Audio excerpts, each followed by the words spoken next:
Les grands titres de l'actualité, une présentation de Addict Remorquage et Transport et Mécanique, les spécialistes. Maintenant à Montmagny, c'est Addict, 234-34-61. Addict Remorquage et Transport, des professionnels qui peuvent vous aider dans une situation d'enlisement ou simple remorquage. Grâce à ses équipements de haute performance, Addict, c'est aussi le service de transport de tout genre et de mécanique. Maintenant à Montmagny, c'est Addict Remorquage et Transport au 234-3461.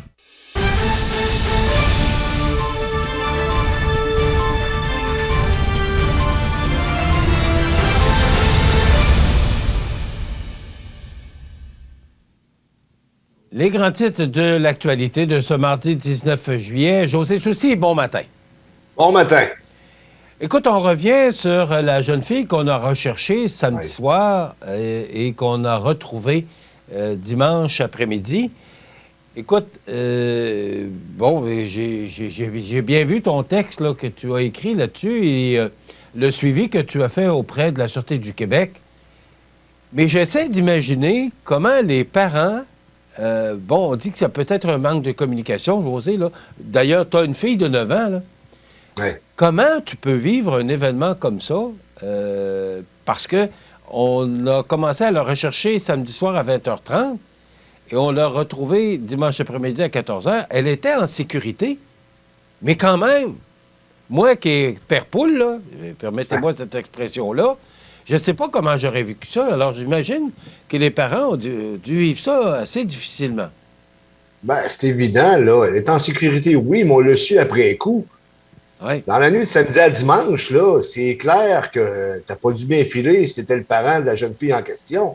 Moi, le premier, ça avait dû m'arriver. Je peux te dire une chose, j'aurais possiblement pas dormi et j'aurais probablement fait énormément de démarches. J'aurais lancé des messages sur Facebook. J'aurais fait tout ce qui est en mon pouvoir pour retrouver ma fille. Là, ça se termine bien. Bon, ça serait un manque de communication. Écoutez, avec des enfants, là, j'extrapole un peu. Je vous dis pas que c'est ce qui est arrivé parce qu'on n'a pas tous les détails inhérents à la situation. Mais la jeune fille a été chez une famille, possiblement que leurs parents, les parents de l'ami, je présume, là, on dit, ouais, est-ce que tes parents sont au courant que tu es ici? Là? Oui. Finalement, ils ne l'étaient pas. Ça m'est déjà arrivé une situation similaire avec mon garçon dans le secteur de Montréal lorsque j'avais été voir un match de baseball. J'avais emmené mon garçon chez une de ses amies. J'avais demandé à David, est-ce que c'est les parents de la jeune fille sont au courant que tu vas être là et qu'ils vont te garder pendant 3-4 heures le temps que je regarde les Blue Jays au Stade olympique et que je revienne? Oui. Je suis arrivé là-bas, la madame n'était pas au courant pantoute, là. C'est des enfants. Oui, c'est des enfants. Puis moi, je ne blâme aucunement les parents là-dedans. Ah non. Et j'imagine quelle sorte de nuit ils ont dû passer parce que tu l'as mentionné dans ton texte d'hier, qu'il y a beaucoup de gens qui se sont impliqués dans la recherche de la jeune fille. Là. Oui, absolument. Puis je voulais féliciter également là, la population de Montmagny. Là. C'était le branle-bas de combat. Ce texte-là a été partagé énormément sur CMA-TV et ailleurs, sur d'autres plateformes. Lorsqu'un enfant qui disparaît dans une ville comme Montmagny, on comprend qu'on est solidaire, qu'on ne veut pas que ça arrive, qu'on veut tout faire pour retrouver la jeune fille en question. C'est ce qu'on a fait d'ailleurs, Michel. Vraiment une belle participation de la population montoise et de la région au complet. Je lève mon chapeau aux gens qui se sont impliqués de près et de loin. Et ça a fait en sorte, grâce aux médias, qu'on a réussi à retrouver la jeune fille qui est en sécurité. Là, on pense que c'est un malentendu, c'est un manque de communication. Mais quand même, l'effet de CMA-TV, du Journal de Québec et Loi Blanche combinée, possiblement c'est qui, et d'autres médias ont fait en sorte que la nouvelle s'est répandue très rapidement. Et Dieu merci, José, les policiers ont dit qu'ils n'avaient pas les critères pour déclencher une alerte Amber. J'imagine les gens qui gardaient la jeune fille, quelle situation ça aurait pu causer. Imagine-toi, l'alerte Amber, c'est à la grandeur du pays. Là. Donc, c'est une histoire qui finit bien, mais ça démontre l'importance pour les enfants et les parents de se parler puis d'assurer que de tels événements, parce que ça a déplacé beaucoup de monde, puis ça a inquiété beaucoup de gens aussi. Moi, le premier, quand j'ai vu ça, voyons, on ne peut pas s'imaginer autre que le pire, avec tout ce qu'on a vécu. On se souvient de l'histoire de Saint-Apollinaire. Ça reste dans notre mémoire, ça nous marque. Ce pas des gens qu'on connaît, mais on ne peut pas rester indifférent à ça. Alors, quand il y a des nouvelles comme ça qui sortent, ça vient nous chercher, moi le premier. Alors, j'avoue que j'imagine pour les parents là, quelle situation ils ont dû vivre. On nomme pas de nom, puis moi, je pense que c'est préférable comme ça. Là. Michel, dans ces cas-là, on imagine le pire. Toujours. On ne peut pas faire autrement. Tu ne sais pas, là, il y a peut-être un crackpot qui est parti avec ta fille. Là, dans le temps, on nous disait, là, acceptez pas les bonbons si on vous offre des bonbons pour embarquer dans un véhicule. Là. On ne sait pas ce qui est arrivé, là, heureusement, mais on imagine le pire. Puis il y en a des cas au Québec, là, on pourrait les nommer, où des enfants se sont fait kidnapper, agresser. On ne souhaite pas ça à personne. Là.